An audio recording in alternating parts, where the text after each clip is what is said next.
Bienvenue dans Science et Mouvement, le podcast d'ED Academy.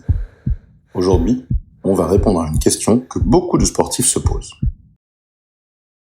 On va aborder une idée qui dérange parfois, mais qui est pourtant essentielle à comprendre. Ce qui fait mal n'est presque jamais la cause du problème. Quand on a mal quelque part, notre réflexe est simple et humain. J'ai mal au genou, le genou est le problème. J'ai mal au dos, mon dos est fragile. J'ai mal au tendon, mon tendon est abîmé.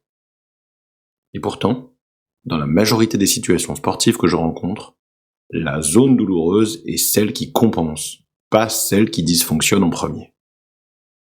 Prenons un exemple très fréquent.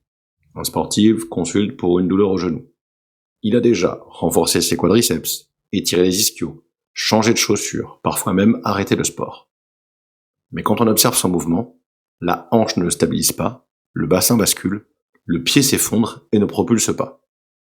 Le genou fait simplement le travail des autres. Et comme il n'est pas conçu pour ça, il finit par envoyer un signal, la douleur. Pour comprendre ça, il faut changer de logique. Le corps humain ne fonctionne pas muscle par muscle, ni articulation par articulation. Il fonctionne en chaîne de mouvements.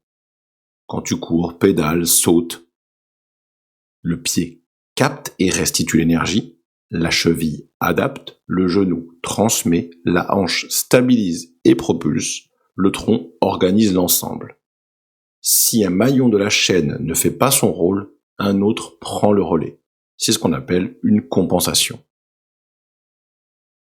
La compensation n'est pas mauvaise en soi. C'est même une qualité incroyable du corps humain. Elle permet de continuer à bouger, à performer et à s'adapter. Le problème, c'est quand la compensation devient permanente, répétée et chargée. Ainsi, un tissu qui compense trop longtemps travaille hors de son rôle, encaisse des contraintes anormales et finit par se fatiguer. La douleur apparaît là où la charge déborde, pas là où le problème a commencé. Je vous donne plusieurs exemples. Premièrement, le coureur. Il a une douleur au genou, le genou est traité. Mais en réalité, la hanche est instable, le pied est peu réactif, la cadence est basse.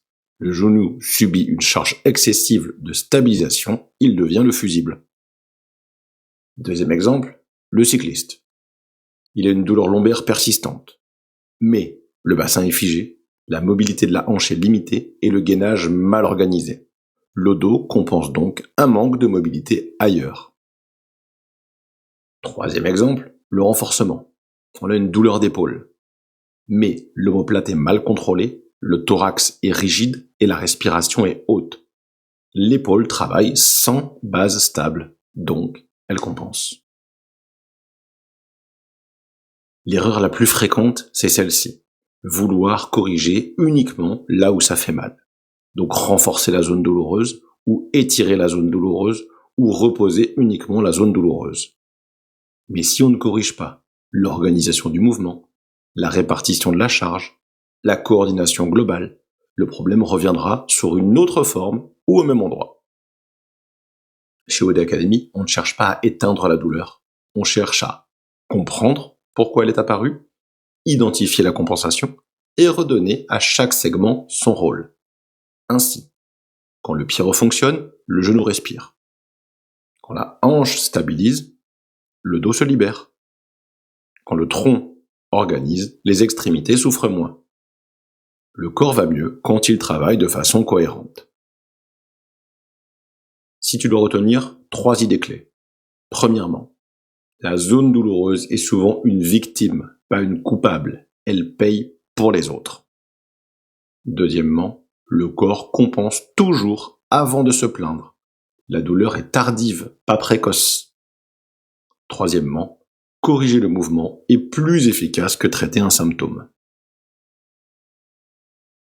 Donc, la prochaine fois que tu as mal quelque part, pose-toi cette question simple. Qu'est-ce que cette zone est en train de faire à la place des autres ? Dans le prochain épisode, on ira encore plus loin avec une question clé. Faut-il corriger sa technique ou laisser le corps s'adapter ? Bienvenue dans Science et Mouvement, le podcast d'ED Academy.